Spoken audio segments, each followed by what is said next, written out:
नमस्कार प्यारे साथियों। मैं Ashok Dattarwal, director Major Defence Academy Barmer.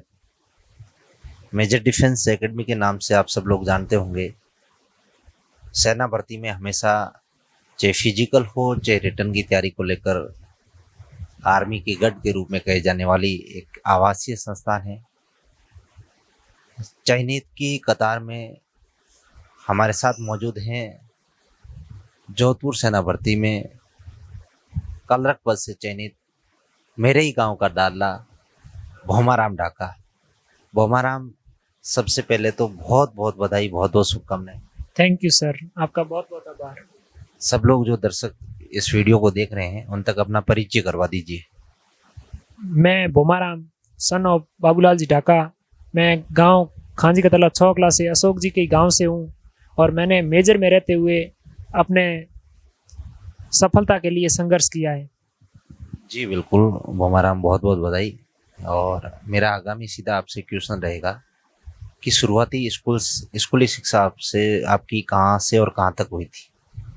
मैंने फर्स्ट क्लास से लेकर 8th क्लास तक खांजी का तला से स्कूली शिक्षा प्राप्त की। उसके बाद एक अन्य विद्यालय सीतर का पार में 9वीं क्लास की शिक्षा प्राप्त की। उसके बाद 10वीं बोर्ड जो मैंने अपने ही गांव छौकला की स्कूल से शिक्षा प्राप्त की। उसके बाद मैं मयूर नोबल्स में 11th में साइंस मैथ के साथ गया। मयूर नोबल्स में 1 साल के सफ़र के बाद मैं अपेक्स स्कूल जोधपुर में 12th की, जहां मुझे बहुत अच्छी शिक्षा दी गई।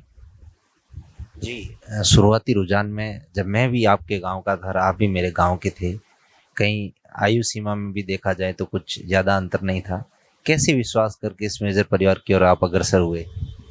सर, हमने मेजर परिवार का आपके साथ साथ आपके मेजर परिवार का परिणाम देखा और परिणामों को देखते हुए हम मेजर परिवार की ओर अग्रसर हुए। बिल्कुल, आप भी इस बात को गौर करिएगा कि हर कोई लोग अभी तक विश्वास नहीं कर रहे होंगे, पर आप इस पर जो परिणाम है इस पर आप सत्यता के रूप से जानें और इनकी मेहनत, इनके लगन को देखें। यही मेजर डिफेंस एकेडमी की सबसे बड़ी सफलता है। बोमाराम, कहाँ से आपका सपना इस आर्मी भर्ती की ओर अग्रसर हुआ? मैंने जोधपुर सेना भर्ती के लिए जब मैंने आर्मी जीडी में फॉर्म अप्लाई किया था और वहाँ मैं रनिंग के लिए आया था, लेकिन बदकिस्मती से मेरी रनिंग अच्छी नहीं हुई। उस टाइम थोड़ी हेल्थ में प्रॉब्लम थी और जब मैं रनिंग से बाहर निकला तब अशोक जी सर ने यही कहा था कि बेटे हौसला रखो और आगे बढ़ते चलो। उस दिन जब मैंने भर्ती में सर को मौजूद देखा तो मेरा हौसला बुलंद हुआ और मैंने कहा आगे भी तैयारी अगर आर्मी की करूँगा तो सिर्फ मेजर परिवार से करूँगा। जी बोमाराम, आप कलरक पद से चयनित हुए हो और बहुत सारे ऐसे बंदे होंगे कि कौन कैंडिडेट इस कलरक पद के लिए योग्य हैं। आप एजुकेशन से लगाकर आयु सीमा तक को लेकर और सिलेक्शन प्रोसेस तक की जानकारी दीजिए। जी सर, क्लर्क पद के लिए 12th पास आउट होना चाहिए एनी स्ट्रीम और साथ ही साथ इंग्लिश शानदार तरीके की होनी चाहिए, क्योंकि इंग्लिश क्लर्क के लिए बहुत इंपॉर्टेंट है। 25 क्वेश्चन सिर्फ इंग्लिश के आते हैं और इंग्लिश की टोटल ग्रामर संबंधी आती है, ग्रामर वोकेबलरी वगैरह आते हैं और साथ ही साथ गद्यांश वगैरह इंग्लिश के रहते हैं, वो आते हैं। उनके साथ साथ अपनी गणित भी अच्छी होनी चाहिए, क्योंकि गणित में 10 क्वेश्चन आते हैं और गणित के बाद में जीके के 5 क्वेश्चन रहते हैं, जो स्टैटिक जीके के ज़्यादातर रहे आज दिन तक क्लर्क में। उसके बाद रहते हैं जनरल साइंस के 5 क्वेश्चन, जिसमें ज़्यादातर बायोलॉजी के रहते हैं। और उसके बाद रहता है कंप्यूटर का सामान्य ज्ञान, सिर्फ 5 क्वेश्चन कंप्यूटर के रहते हैं। मतलब हम अगर इंग्लिश और गणित को मजबूत कर लें तो उसके बाद हमारे लिए क्लर्क पद में सिलेक्शन पाना ज़्यादा मुश्किल नहीं होगा, क्योंकि कंप्यूटर की सामान्य जानकारी आती है जो हमने पिछली क्लासों में ले रखी है। और उसके साथ साथ आयु सीमा वही रहेगी 17.5 से 21 साल, और इसमें फिजिकल सेम टू सेम रहेगा। इसमें थोड़ी रनिंग सरल होती है, क्योंकि पढ़ने वाले स्टूडेंट ही क्लर्क पद पे फॉर्म अप्लाई करते हैं और आज के समय में तो एग्ज़ाम पहले होने से रनिंग में बहुत डिफरेंस आ गया है। जी बोमाराम, आज तक बहुत सारे कैंडिडेट कंफ्यूज हैं और हम लोग विभिन्न चैनलों के माध्यम से भी ये बात बताते आ रहे हैं और बहुत सारे यूट्यूब चैनल पर बहुत सारे कोचिंग संस्थानों ने ये भी बताया था। आप क्लर्क पद से चयनित हो, सबसे बड़ा डाउट रहता है क्या फिजिकल के नंबर जुड़ते हैं? क्लर्क पद में फिजिकल के नंबर ऐड नहीं होते। जी बिल्कुल, आपके सामने ये बंदा चयनित है। आपकी फाइनल मेरिट आपका एग्जाम ही बना पाएगा। आपको सिर्फ फिजिकल क्वालिफाई करना, चाहे भीम हो, चाहे रनिंग हो, चाहे खड्डा हो, चाहे बैलेंसिंग पट्टी हो, और उसके बाद आप मेडिकल फिट होने चाहिए। आप किसी भी सिलेक्शन, किसी भी रूप में आपको कोई नहीं रोक सकता, आप फाइनल सिलेक्शन हो सकते हैं। और वो हमारा आगे आप कुछ ऐसे बंदे हैं जो ऑनलाइन और ऑफलाइन को लेकर घर पे बैठे तैयारी कर रहे होंगे, वो विचार कर रहे होंगे ऑनलाइन करूं या ऑफलाइन। आखिर क्या संदेश रहेगा उनकी ओर?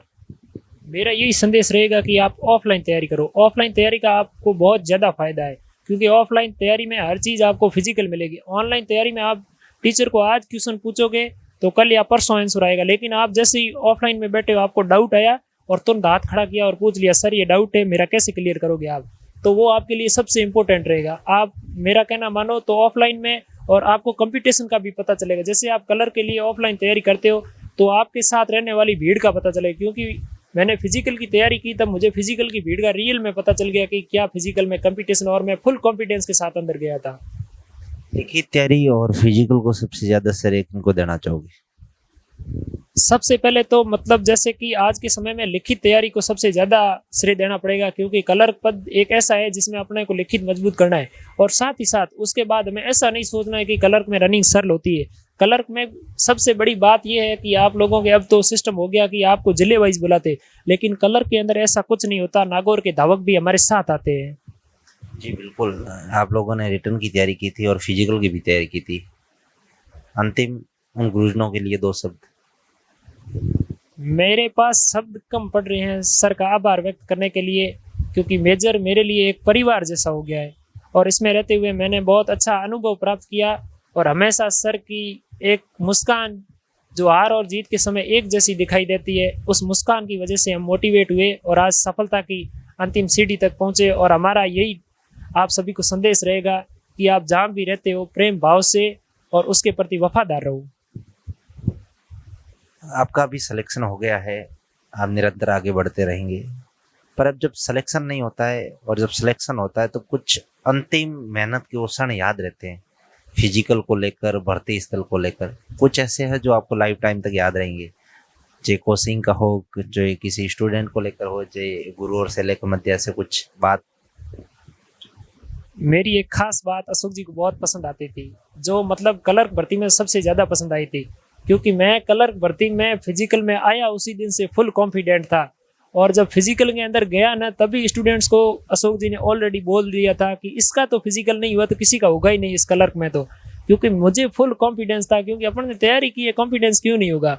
और जब भी अपन तैयारी अगर दबा के करते हैं तो अपने को डरने की जरूरत नहीं है। डर हमारी हार का सबसे बड़ा श्रेय है डर को। अगर हम हारते हैं तो उसका श्रेय डर को है, और अगर जीतते हैं तो उसका श्रेय गुरुजनों को है।